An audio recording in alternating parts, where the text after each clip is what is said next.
Добро утро, почитувани гледачи. Ново издание на емисијата Фактор здравје. Ви посакувам добре дојде и во денешното издание во кое што обработуваме секако нова тема. Карцином на дојка, диагноза и хируршки третман.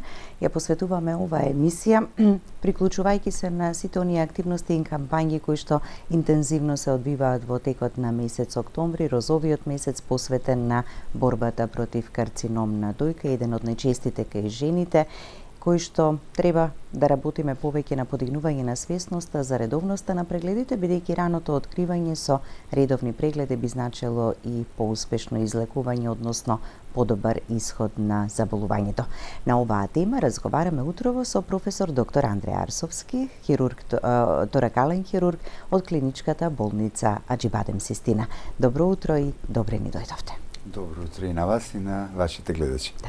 Доктор Андреја, генерално порастот на карциномите на кој било орган е навистина на незадоволувачко ниво. Се поголем е бројот на карциноми за кои што слушаме и гледаме.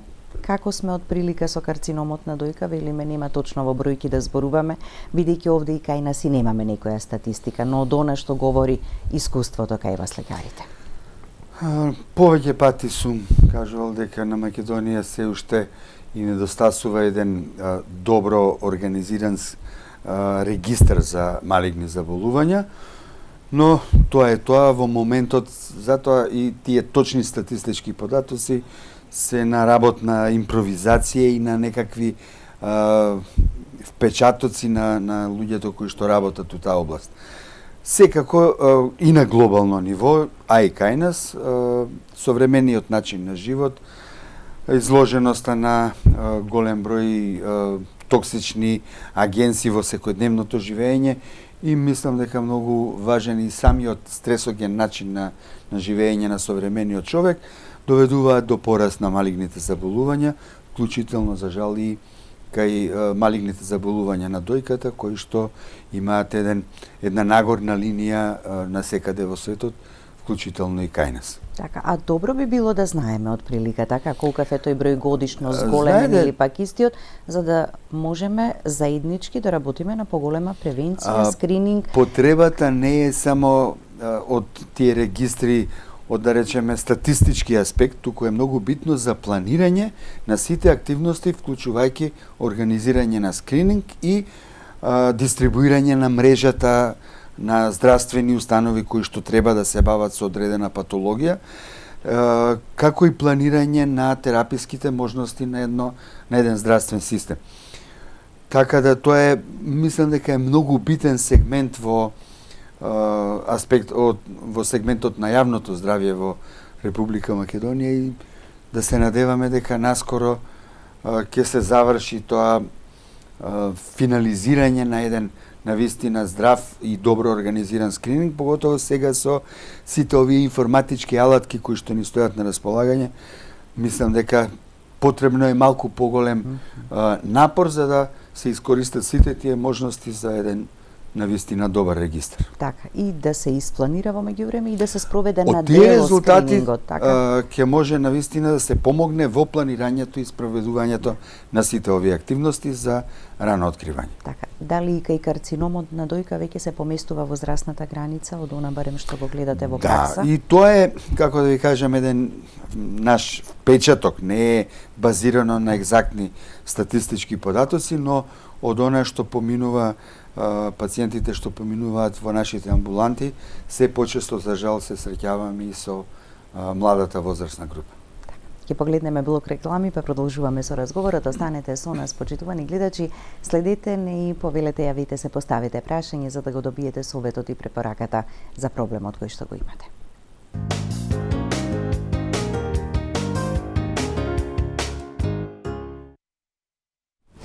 За карциномот на дојка, диагноза и третман, утрово разговараме со професор доктор Андреја Арсовски, торакален хирург од клиничката болница Аџибадем Систина. Доктор Андреја, постојано зборуваме и работиме на превенцијата. Превенција би значило рано откривање, а тоа рано откривање за да се случи, значи треба да правиме редовни прегледи. Почнува ли се од само прегледот, па ред само други кои што? Прегледот се препорачува, значи и од матичните лекари треба да им објаснат на пациентите како да се само прегледуваат еднаш во месецот, најдобро на крај на менструалниот циклус. Меѓутоа, интенцијата на скринингот, на правилните и добро организирани скрининзи, да се откријат карциномите во фаза кога не може да се напипаат. Откако се веќе пораснати туморите кои што може да ги напипа жената сама, тоа се смета дека веќе не се тие рани стадиуми, кои што може да се видат само со ехо, мамографија или евентуално магнетна резонанца. Така да, скринингот подразбира радиолошки испитувања, периодични на година дена правење на ехо, на 2 години ако е се во ред мамографија, а кај одредени случаи каде што мамографијата може да има нејасноти, густи дојки, значи постојат категории, тогаш се препорачува и магнетна резонанца. Така да, доброто спроведување и организирање на скринингот е клучната алатка во раното откривање, кое што дава многу добри тераписки можности, многу поевтино чини и дава, што е најбитно, добри крајни резултати. Така, ако се прави редовно ехо секоја година, ако се прави мамографија на 2 години или кај некого индивидуално препорачано, така и порано, тогаш навреме би се фатиле сите промени. Апсолутно. Што се гледа со ехо, што се гледа со мамографија, некогаш така е подобра едната или другата. Затоа најдобри резултати се постигнуваат едното плюс другото. Меѓутоа, заради тоа што мамографијата е сепак изложеност на зрачење, таа се препорачува да се прави на 2 години, во колку нема индикации за почесто, а ехото апсолутно секоја година. Така.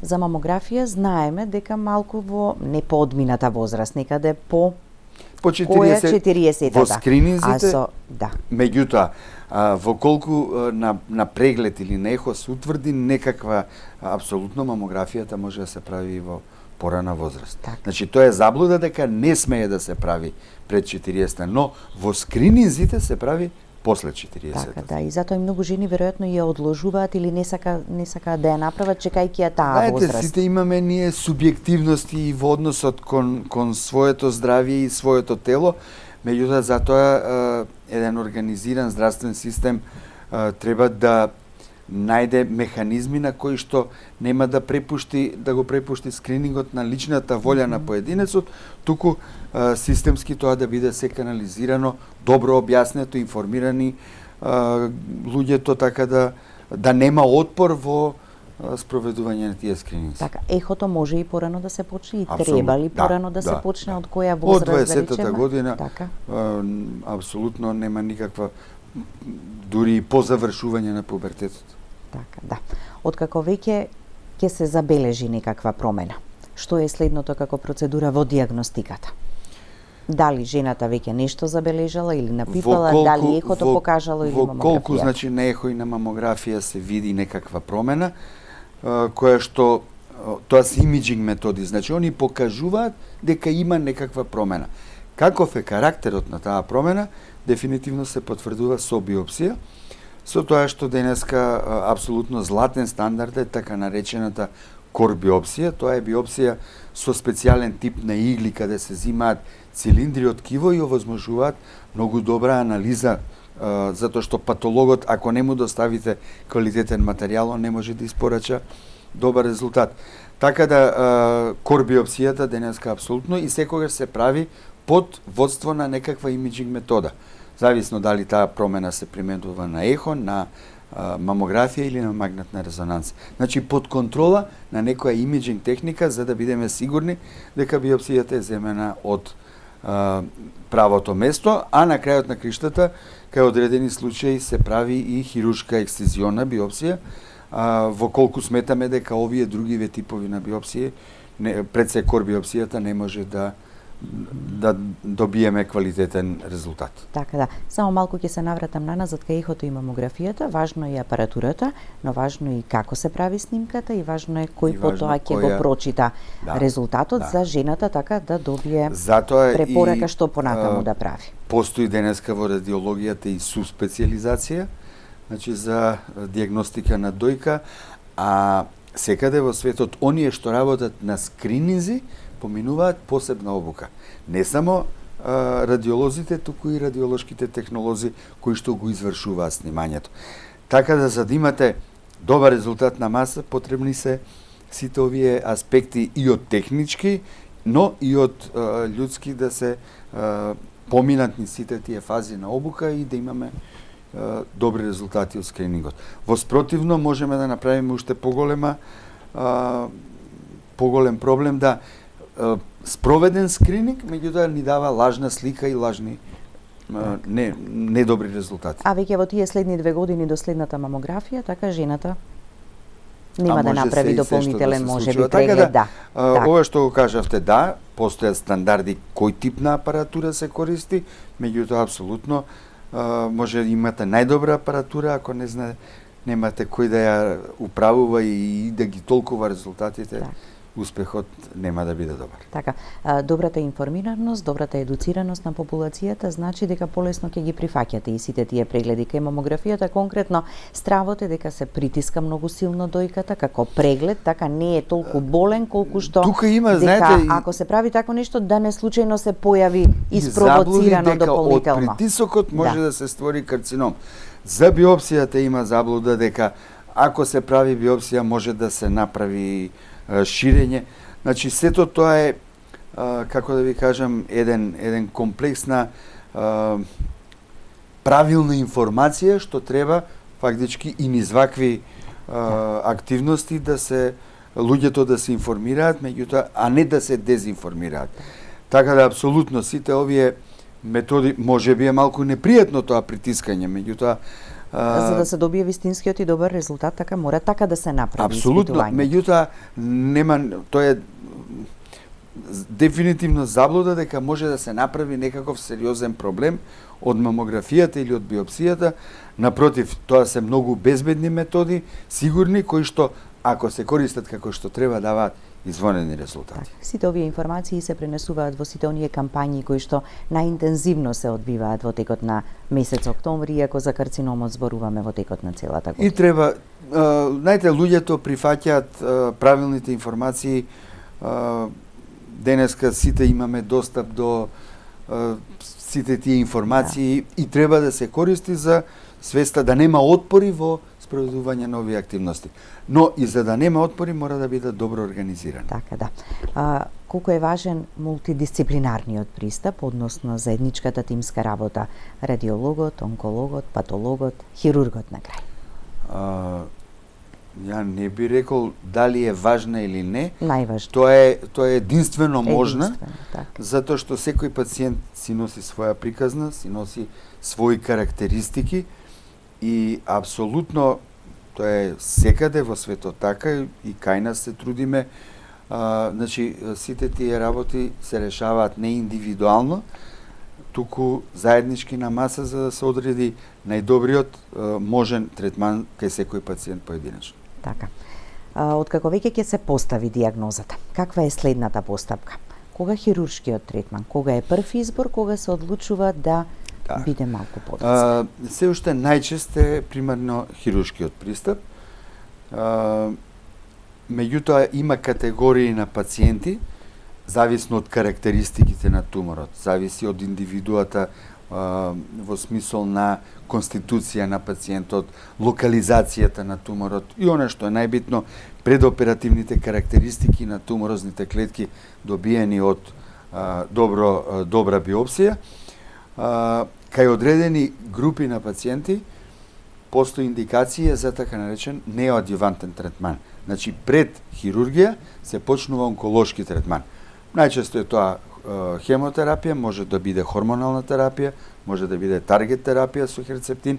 Затоа велам дека се потребни предоперативно да се направат сите тие анализи кои што ни даваат точна слика за карактерот на туморот и секако за пациентот и неговите специфики во однос на локализацијата на туморот, градбата на дојката, конституцијата и така натаму.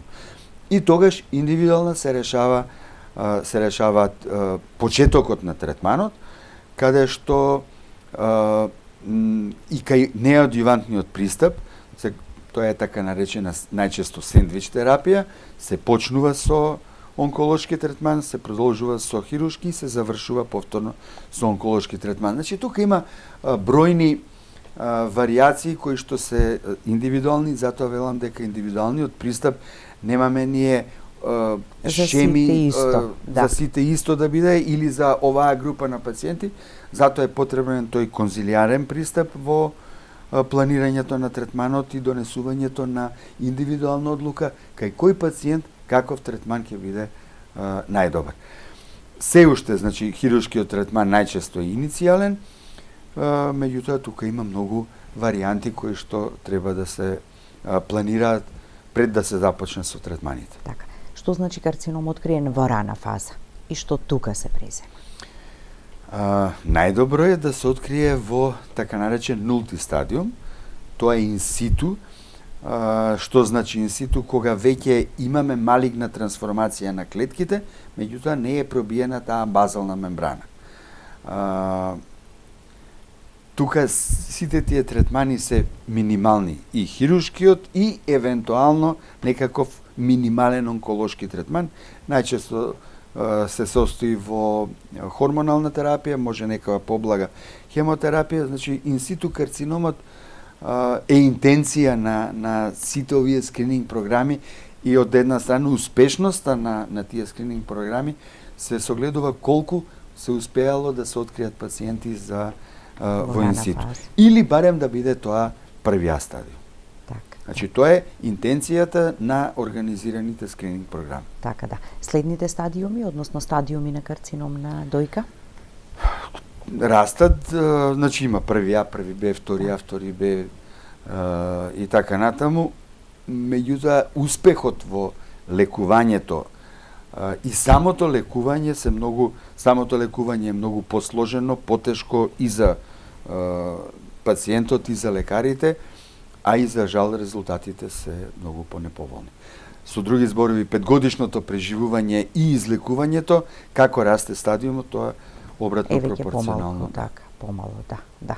Во поглед на хирургијата, целосно отстранување на дојката или зачувување на дојката или отстранување на дел? Кога и во кои ситуации? Тоа е оној индивидуален пристап, каде што треба добро да се процени пред се карактеристиките на туморот, понатаму локализацијата на туморот, големината и секако и конституцијата на пациентот на крајот на криштата и психолошката состојба, односно ставот на пациентот. Тој став на пациент не смее да биде водечки, меѓутоа на крајот треба да го слушнеме пациентот, што има пациенти со мали тумори кои што инсистираат на отстранување на цела дојка. Имаме и други ситуации кога некој инсистира на зачувување на дојката, меѓутоа ние треба да процениме дали е тоа во корист на, односно добро за пациентот од аспект на самата туморозна болест. Значи, постоја тука повеќе варијанти. Една е радикалната мастектомија, кога се отстранува целата дојка заедно со лимфните јазли.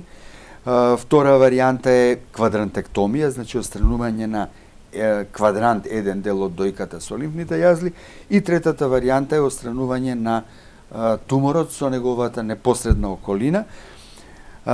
За да одлучите која операција ќе може да биде применета, потребни ви се сите овие аргументи на маса, значи тоа не е личен избор, туку е избор базиран на сите овие предоперативни диагностички постапки, за да може да го донесете вистинското решение. Така да, и тоа е дел од тој индивидуален пристап за да изберете најдобрата метода во лекувањето. Така. Имаме гледач на линија, да го слушнеме прашањето. Добро утро, повелете. Ало, добар ден. Добар ден, ве слушаме. Поздрав до докторка и до водителката. Ви благодариме. Јас сум оперирана 10 години. Од првиот стадиум до тален инситу. 30 години таблетки и 20 зрачени. И сега имам болка многу вратот и од грбот. Дали од болест или нешто друго. Имам и дегенеративни промени на работот. Во ред, ви благодариме за јавувањето.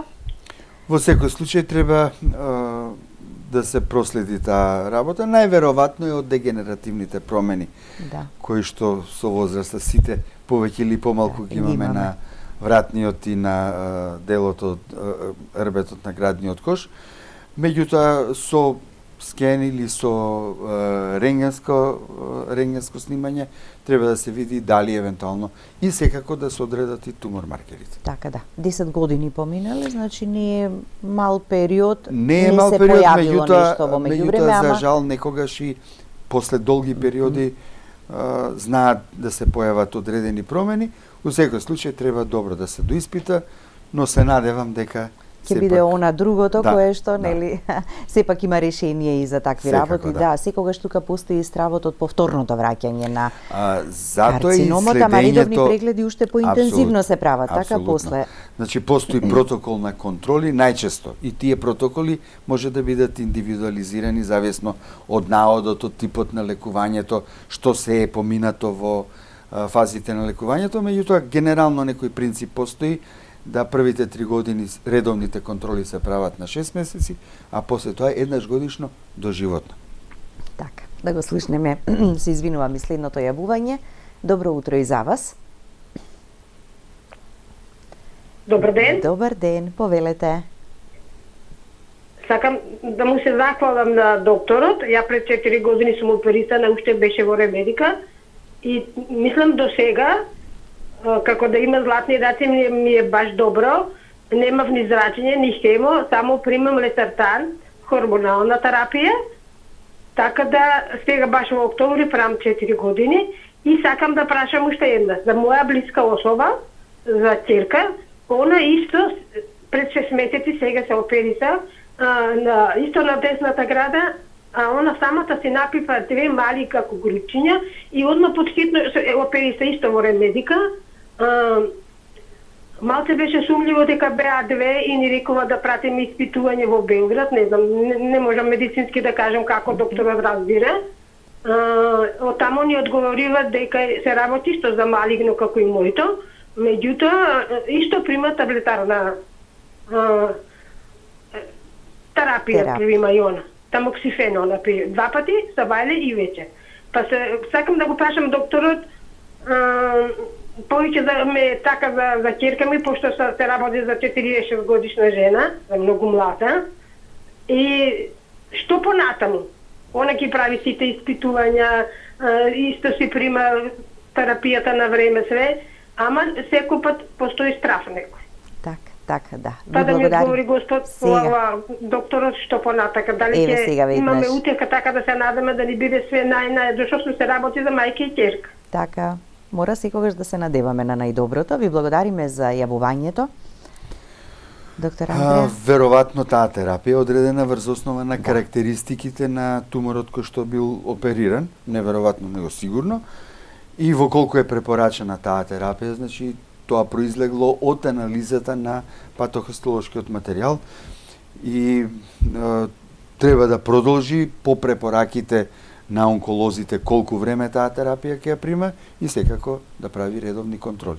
Така да. Тука веќе нели наследниот фактор, генетската предиспозиција, така мајката па ќерката. Секогаш треба малку повеќе да се обрнува внимание на генетската предиспозиција е докажана, односно зголемениот ризик кај одредени генски мутации пред се брка 1, брка 2, но ние правиме денески проширен панел кај одредени ризични пациенти или некогаш и на барање на самите пациенти. Инаку во Аџибадем Систина ние редовно кај сите пациенти имаме испитување на брка 1, брка 2 мутации и во колку имаме тука појава на такви мутации, тогаш се препорачува истите тестирања да се направат и на најблиските роднини, ќерка, мајка, сестра од женски пол, за да евентуално се процени ризикот.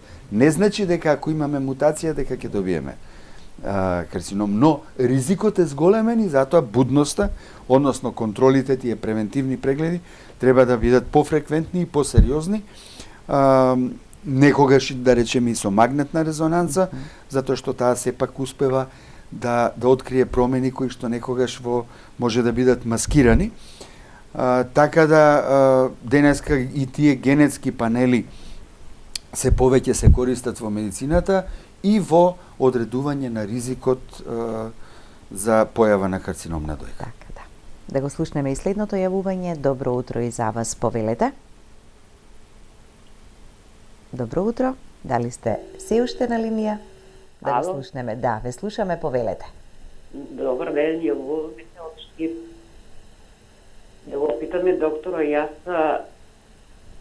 да кажеме на година одам на контрола за дојката. Чисто за како контрола на првата контрола, на првиот преглед најдеа ми како циста. Цистата е 4,5. И сега на 6 месеца одам па на контрола и цистата не се повлечува. Па сакам да го питам докторот дали е нешто да не е поврзано со карцином или нешто да не се влоши некоја работа. Така. Ви благодариме за јавувањето. Ќе погледнеме блок реклами, па советот и препораката ќе ги слушнете веднаш по рекламите, затоа останете со нас до самиот крај.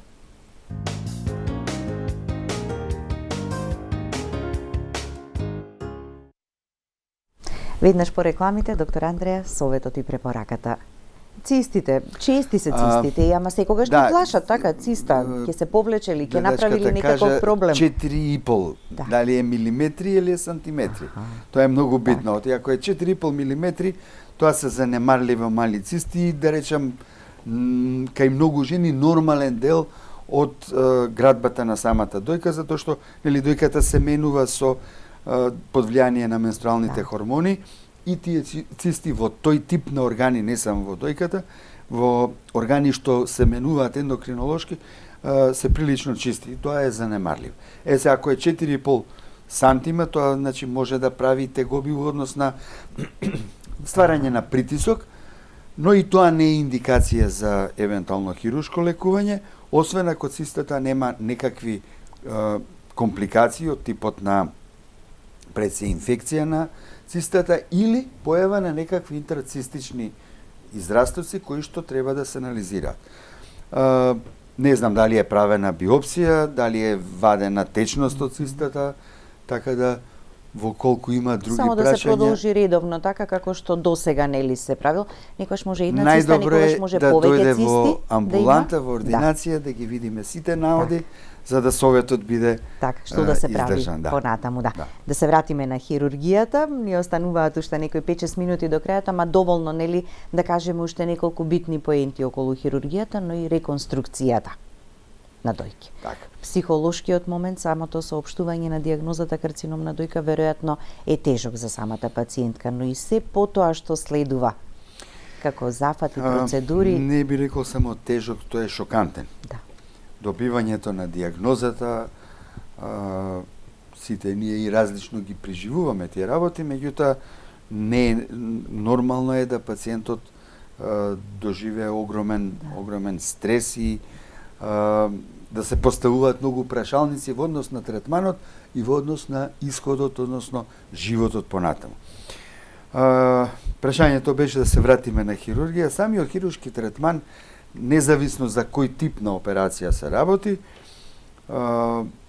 не е тоа некаква тешка операција за пациентот. Сепак дојката е надворешен орган, компликациите од хирургијата се минимални, така да самиот тој оперативен третман пациентката лесно го доживува, лесно се опоравува, рехабилитира и од хируршки аспект да се врати во секојдневните активности. Тука е голем проблем, станува веќе и таа психичка и психолошка состојба на пациентот за да се справува со недостаток на дојката. Да. И заради тоа денеска се повеќе, каде што е можно, се размислува за тие штедливи интервенции од една страна, а од друга страна секојдневната соработка со нашите колеги пластичари, реконструктивните зафати на дојка се повеќе имаат замав, се почесто ги работиме, токму за да го елиминираме тој стрес од недостаток на дојката и побрзо враќање во еден нормален, би рекол, не само психолошки, туку и социјален аспект на секојдневното живење. И во поглед на реконструкцијата кога се прави, некогаш во самиот акт по операцијата, Значи, некогаш и се тука чека. е многу индивидуален пристапот. Пак зависи од конституцијата на пред се од онколошкиот момент. Второ, од конституцијата на пациентот, дали е слаба, гојазна, дали има големи, мали гради, конституцијата на дојката. Значи, треба најдобро индивидуално да се проценат сите тие карактеристики, понатаму што пациентката би сакала, очекувала од некоја сака мали гради, некоја сака големи гради, дали е тоа можно да се направи, како би изгледал. Значи, обично со пластичарите им се презентира на пациентите и слики од пред после операција како сето тоа изгледа. Меѓутоа, генерално кај најголем број на пациенти имаме навистина добри резултати, задоволство од тоа што се добива после реконструктивните зафати. И сега прашањето е дали да се прави веднаш, така наречена immediate reconstruction, или одложена реконструкција, која што пак се донесува индивидуално од аспект на што онколошки треба да се прави кај таа пациентка, какви третмани треба да помине и каков резултат сакаме да добиеме од таа интервенција. Значи, исто време да реконструкција се прави да се отстранува тоа што треба да се отстрани, и тука има варијанти дали се прави класична мастектомија или се прави така наречена skin sparing и nipple sparing, значи да се сочува кожата и брадавицата, но сето тоа зависи, пак ќе кажам, пред се водиме сметка за онколошкиот аспект. Сепак естетиката и психолошкиот момент ова е многу во тој поважно. момент е, ако не го излекувате карциномот како што треба, тогаш џабе ви е зошто сме го правеле ова, сето тоа. Да. Така да тоа е навистина една би рекол многу сериозна процедура која што треба да биде индивидуализирана, значи за секој пациент посебно да се повторно конзилиарно да се одлучува каков тип на интервенција ќе се направи. Значи другата опција е да се направи мастектомија, да се отстрани болното ткиво, да се поминат третманите и најчесто после 6 месеци се прави контрола, ако е се во ред, тогаш се може да се пристапи кон реконструкција, која исто така дава одлични резултати. Реконструктивните зафати може да бидат со сопствено ткиво и може да бидат со импланти. Овие со сопствено ткиво се малку покомплицирани, значи има повеќе компликации заради васкуларизацијата на тие петелки што треба да се изротираат, додека денеска имплантите, навистина производителите, веќе таа технологија отиде на многу напред.